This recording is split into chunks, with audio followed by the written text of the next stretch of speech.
بسم الله والحمد لله والصلاة والسلام على رسول الله. اللهم افتح لنا فتوح العارفين ووفقنا توفيق الصالحين. اللهم علمنا بالقرآن وذكر الحكيم. اللهم علمنا ما ينفعنا. اللهم علمنا ما ينفعنا وانفعنا بما علمتنا وزدنا علما يقربنا منك برحمتك يا أرحم الراحمين. اللهم لا سهل إلا ما جعلته سهلا وأنت تجعل الحزن إذا شئت سهلا سهلا. اللهم أعذنا من شرور أنفسنا ومن سيئات أعمالنا وأصلح لنا شأننا لا إله إلا أنت أستغفرك وأتوب إليك. وصلى الله وسلم وبارك على سيدنا محمد وآله وصحبه وسلم تسليما. نويت تعلم وتعليم والنفع انتفعت تذكر تذكيرا والإفادة والاستفادة والحث على تمسك بكتاب الله وسنة رسوله صلى الله عليه وآله وسلم. وادع على الهدى ذات الخير ابتغاء وجه الله ومرضاته وقربه وثوابه سبحانه وتعالى. وما نوينا شيوخنا من سامح النيات والأعمال. رب اشرح لي صدري ويسر لي أمري واحلل عقدة من لساني يفقهوا قولي. رب اشرح لي صدري ويسر لي أمري واحلل عقدة من لساني يفقهوا قولي. ورب اشرح لي صدري ويسر لي أمري واحلل عقدة من لساني يفقهوا قولي. ورب اشرح لي صدري ويسر لي أمري واحلل عقدة من لساني يفقهوا قولي. رب اشرح لي صدري ويسر لي أمري واحلل عقدة من لساني يفقهوا قولي. Assalamu alaikum. So I'm going to redo the conditions of the prayer just because it didn't get recorded. So inshallah, hopefully, for whatever hikmah, subhanallah, it didn't get recorded. So I was thinking that, ajaban li amr al-mu'min, amazing is the affair of the believer. Amruhu kulluhu khayr. That's part of the hadith. His affair it's all good. وَهَذَا لَيْسَ إِلَّا لِلْمُؤْمِنِ. This is only for the believer. إِنْ أَصَابَهُ سَرَّاءٌ فَشَكَرَ فَكَانَ خَيْرًا لَهُ. No, if he's met with, if he's struck with, maybe asabahu, or if he's struck or met with asabahu sara'u, sara'u is ease, and he's grateful, then it's good for him. And then the rest of the hadith is if he's afflicted with calamity, dara'u, harm, and he's patient, kana khayran lahu. So I was thinking that there must be some wisdom and why. So every once in a while, it just the thing doesn't record, subhanAllah. So okay. So conditions of the prayer. And these are really, really important, subhanAllah, because the conditions are set. The shurut without which, if they're invalid, or any one of them is invalid, then the prayer would be invalid. So they are, or if they're not there, then the prayer would be invalid. So alhamdulillah, they're explaining it. So what I did was I made some sort of, I tried to simplify it as much as possible, but also I gave a little bit extra detail than is probably in the beginner texts, just because just having been teaching since I started teaching, alhamdulillah, quite early 2000, just and some of the things that I felt that, some questions that I'd been asked, I tried to include some of that material, Allahu Alam, in these slides, just from higher text. Let me know if the slide is clear.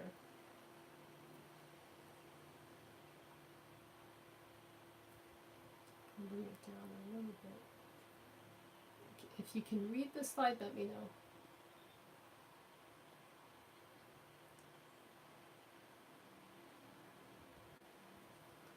So there's 6 conditions of the prayer. The first one is a ritual purity. So ritual meaning that it's something that you can't see.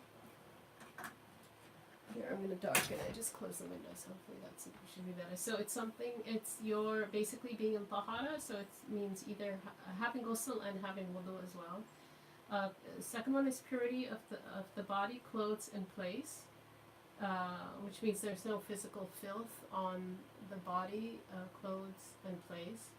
a very small amount. What's it's in Khalid, he says duni dirhamin, so it's less than a dirham, which is a spot on the, I think they say the underarm of the mule or shoulder of the mule. I think underarm of the mule. So it's basically, it's just between, one of my teachers said it's probably between $0.25, $0.50. That would be makruh to pray with.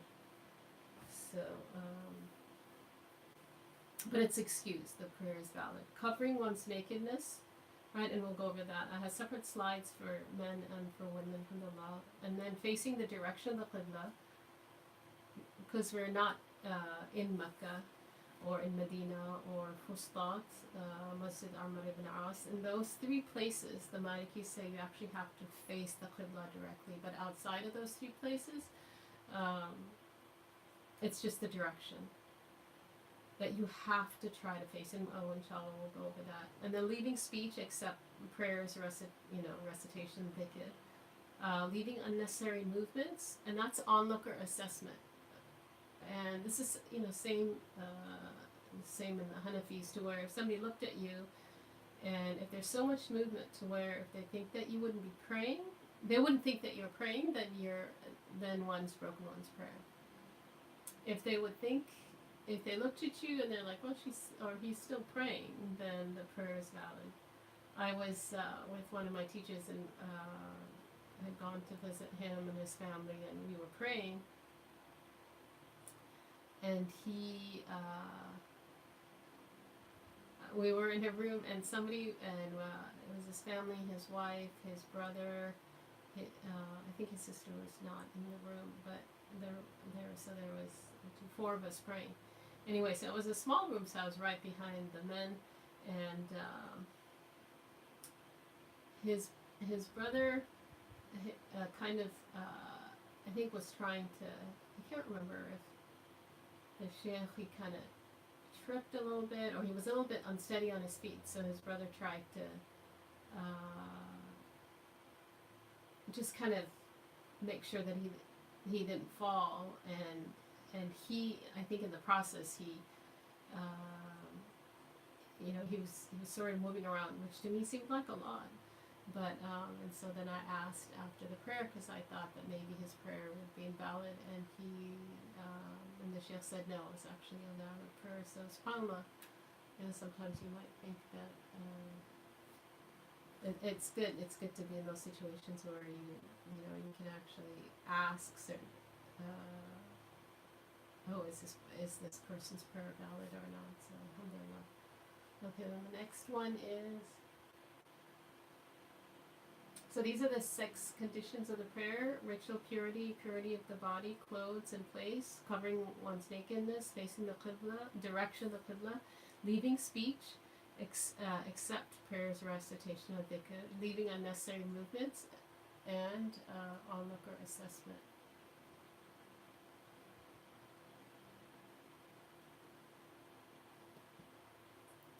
Okay, ritual purity and covering the body.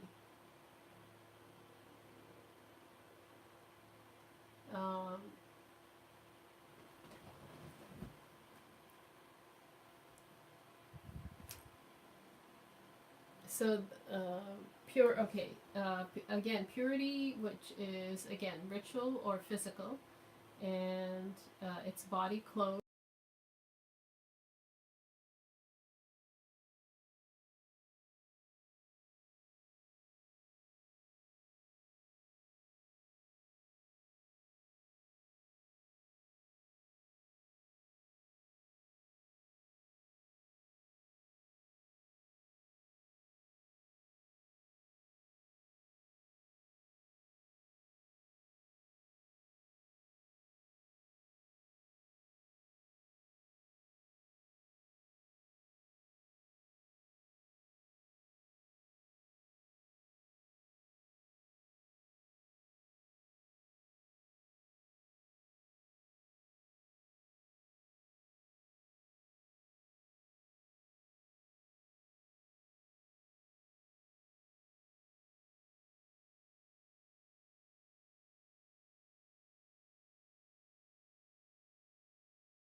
Okay, heavy nakedness. If uncovered, it breaks the prayer. And light nakedness, if uncovered, it's recommended to repeat, which means anytime it says recommended to repeat, it would be only in the prayer time. So heavy nakedness, if uncovered, it breaks the prayer. And for women, and then I'll go over what's heavy nakedness for the men. So for women, it's from below the chest. This is the prayer, to above the knees. This is just for the prayer because it's very different for what women are allowed to uncover in front of mahram men. But as far as the prayer is concerned, it's just right below the chest and to the knees excluded. I know this is different in the other madahib, some of the other madahib. And then light nakedness. So if heavy nakedness is uncovered, it breaks the prayer. Right, light nakedness, if uncovered, it's recommended to repeat, which meaning in the time. It's haram to uncover it intentionally, but it's if it's uncovered and it remains uncovered for a while, then it would be recommended to repeat in the time after you're done with the prayer. It's recommended to repeat. You know, and sometimes, alhamdulillah, sometimes it's a blessing because you might think, you know, there's so many times that I thought, wow, I didn't have a lot of focus in my prayer, and then I found out something had remained uncovered, and I didn't discover it until after the prayer. And it was from the light nakedness, like foot or something, or hair got exposed and remained exposed for probably a while because I didn't notice it. And then it's like, okay, alhamdulillah, I get to, you know, repeat the prayer with inshallah more presence. But the prayer is valid if you don't want to repeat it or you're running out of time. So, alhamdulillah, sometimes that apparent difficulty is actually a blessing. Okay, so this is for the women, the heavy nakedness and the light nakedness. It's simple. So for the light nakedness would be anything other than what's between the chest and the knees. Would be light nakedness. So, and again, this is different in the other madahib. So the actual chest, the arms, the head, all of that. It's wajib, it's mandatory to cover, but uncovering it intentionally, of course, would be haram. But if it's if it becomes uncovered, it's not. It doesn't invalidate the prayer. Okay, so for men, it's a little bit more complicated. It So the men, there's three categories. There's heavy nakedness. Again, if uncovered, he repeats indefinitely because their prayer is invalid. And that's the testicles, the male organ, and the anal opening, the actual opening. And light nakedness, so it's again that becomes exposed. It's recommended to repeat. Would be the thighs, so the front and the back of the thighs.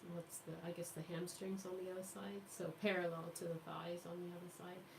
And then there are certain areas where there's two opinions about, you know, is it heavy nakedness or light nakedness?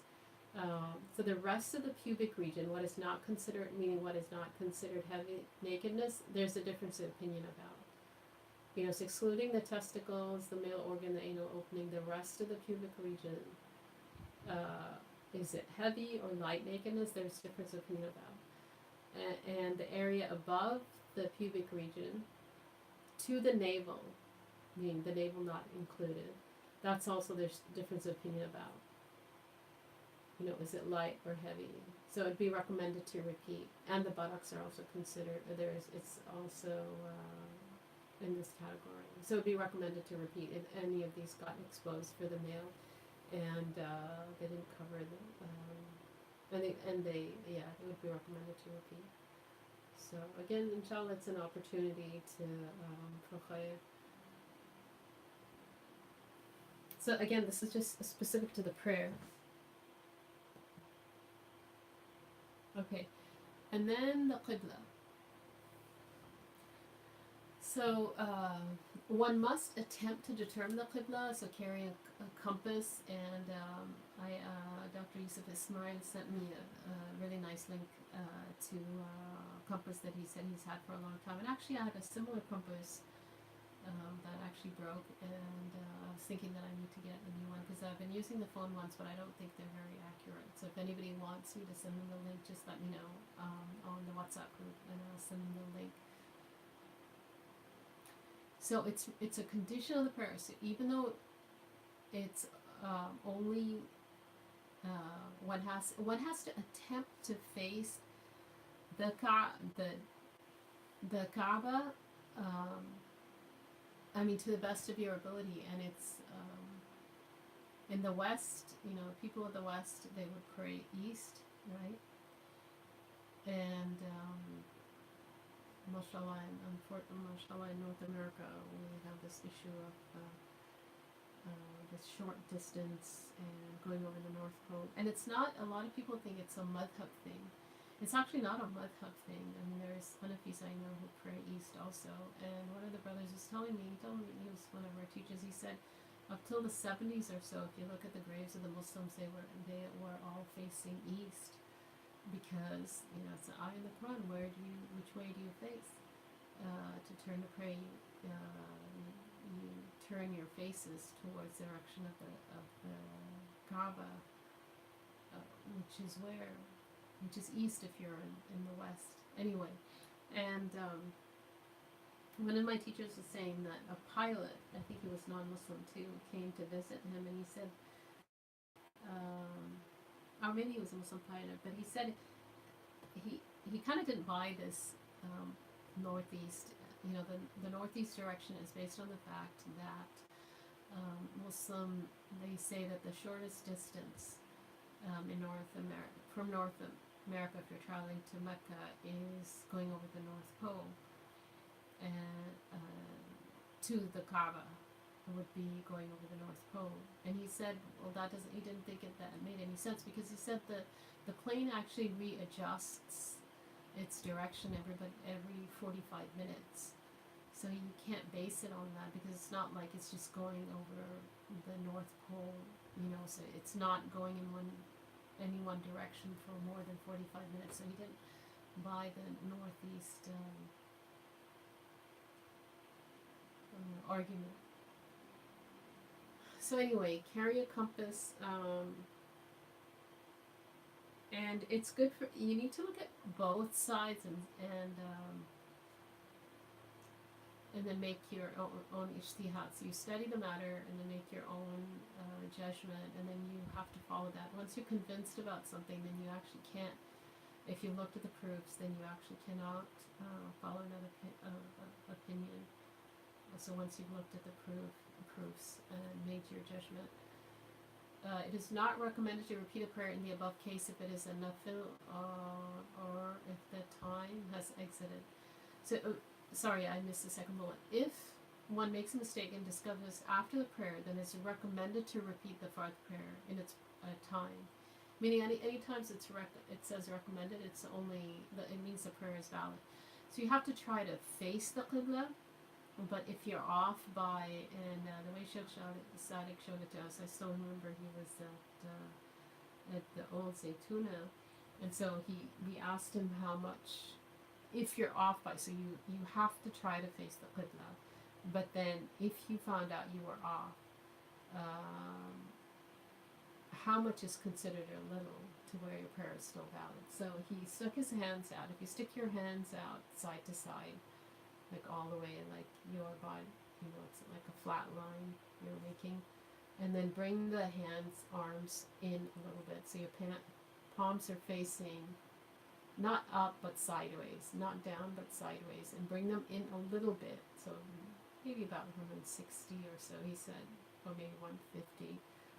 This much is excused. It doesn't mean you're allowed to intentionally not adjust yourself. You have to attempt to face the qibla. So it's haram to say, well, I'm off by a little bit and I'm in the prayer and I'm not going to adjust. And he mentions this khali that you have to adjust it. That you, in the commentary they talk about that. And then if you're off by a little, which means anywhere within the range that I just mentioned, and you're a seeing person, if you're in the prayer, you have to adjust. After the prayer, it would be recommended to repeat. If it's more than this amount that I just mentioned, then you would have to repeat the prayer. Whether the prayer time is out or not, you would have to repeat the prayer. Okay, the one who is, so the next point, the one ignorant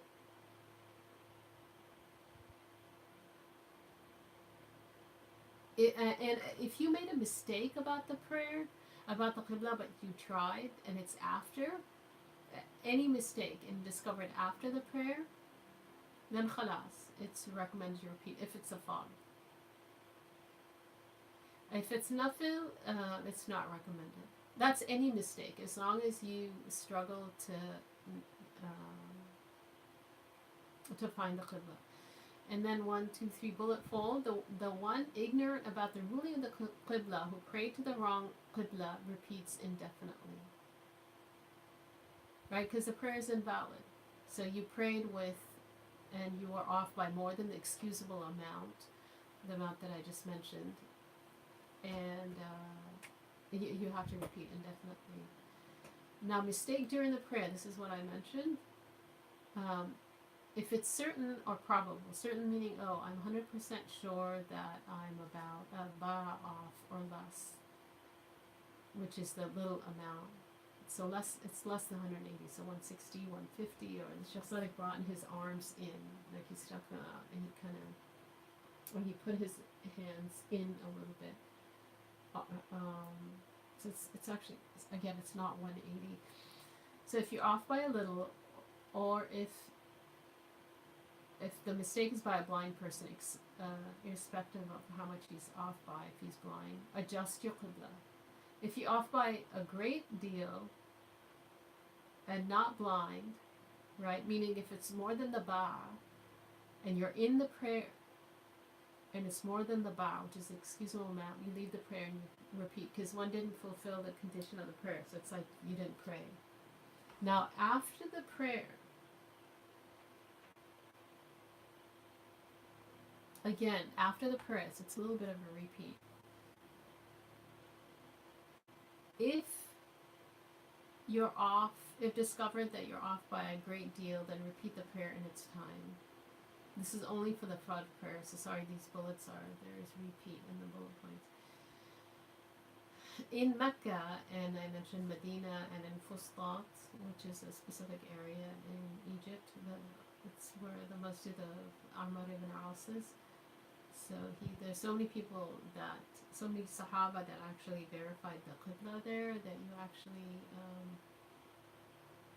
you have to pray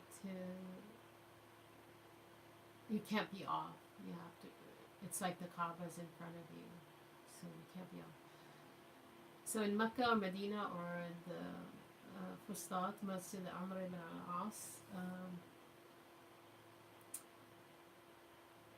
if you are off by even a little bit, the prayer would be invalid. And this is even if you can't see the Kaaba. So in those 3 places, you have to face the Kaaba directly, not just the direction.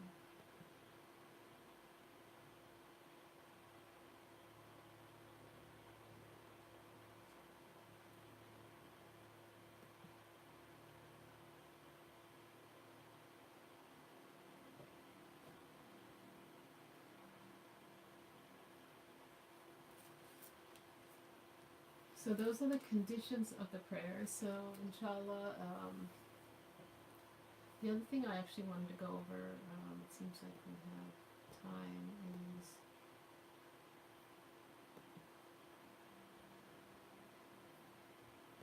is the prayer times.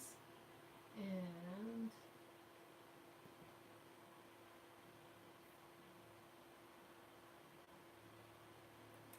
so this is the link. I don't know if it still works.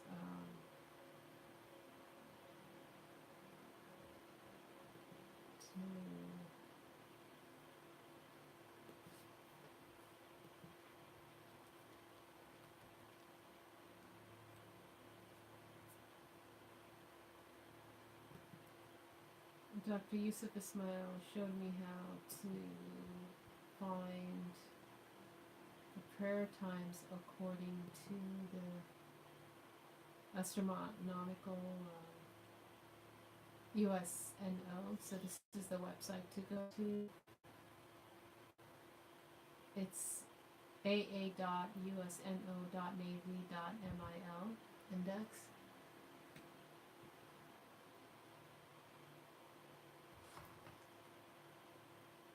And what you do is you would go to altitude and azimuth of sun or moon,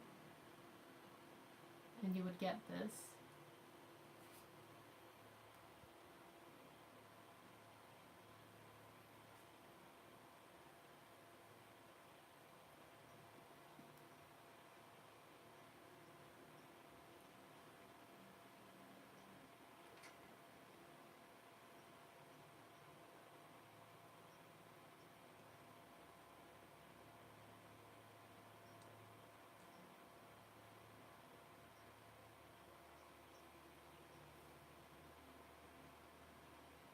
And I'm just trying to make sure that.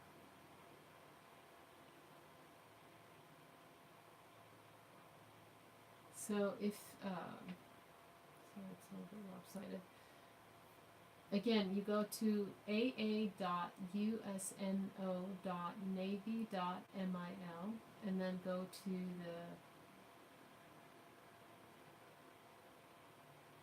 data services and altitude and azimuth of sun or moon. So data services, and then once you're there, it says Form A, U.S. cities or towns. Where it says tabular interval, just it will say 10 minutes, make it 1 minute.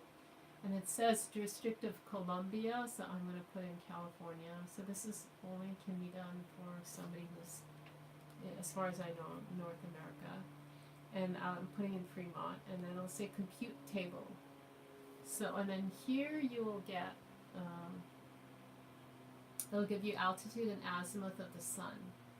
So this middle, so the left gives you the time, the middle tells you the altitude. It's in degrees, and it'll see it's in the beginning. It's minus because the sun is below the horizon. Minus.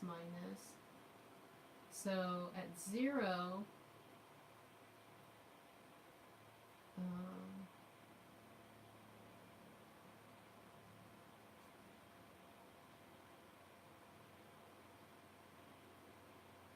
so 0 is sunrise, right? 0 is sunrise. And then, again, continuing with the middle column, if you keep going, you'll see the numbers will increase, so the shadow is increasing. So this is important for Dhuhr. The shadow is increasing, and it will increase. And then you'll get to a point where, so the numbers are increasing. So it's 41.8, 42.1, 43, 45, 44, it's increasing. Okay, 45.2, so that's about 1 o'clock. And then it starts to decrease, right? 45.2, it's 106, and then it starts to decrease. So this decrease is when the calculation-wise the sun begins its decline, right? The decrease is when the sun begins to decline. So it goes from 45.2 to 45.1. So this is not visible. So if one goes and measures shadow, you won't be able to see any increase in your shadow measurement. So what Brother Yusuf said is to the 45.2. You subtract 1, which will make it 44.2. So it's about 137. He said at 137, in this case, like today, is when the shadow increase is by a shibr. A shibr is a handspan, which means Dhuhr came in before that, but you definitely, I mean, if somebody goes out and measures a shadow, and even if, they know how to do it, even if they saw a little bit of increase with the eye, anytime they see any increase, they can go pray. But he said here, when you get to 44.2, it's 137. He said it means the shadow has increased by one handspan. So you definitely know that Dhuhr is in. So it's actually in before that. And so I wanted to mention that somebody had asked me about this. So but again, if you if you see an increase, you're going out. I try to go out as much as I can if I'm if I remember and if I'm home at that time. And then for us, the prayer charts are fine if you just take the Maliki time. When I used to measure, it was fine. And Maghrib, you definitely want to wait a few minutes. And then Isha, if you put in 12 degrees, if you put in the 12 degrees, that will be Isha for Malikis. If you put in 12 degrees in the table, so I just wanted to mention this. If anybody has any questions, I don't know how clear it is because the numbers are probably too small to see, but they can email me. Jazallahu anna sayyidina sallallahu alaihi wasallam jazallahu anna sayyidina sallallahu alaihi wasallam jazallahu anna sayyidina sallallahu alaihi wasallam subhana rabbika rabbil izzati amma yasifun wa salamun ala mursalin walhamdulillahi rabbil alamin. Speaking of prayer, it's actually prayer here, which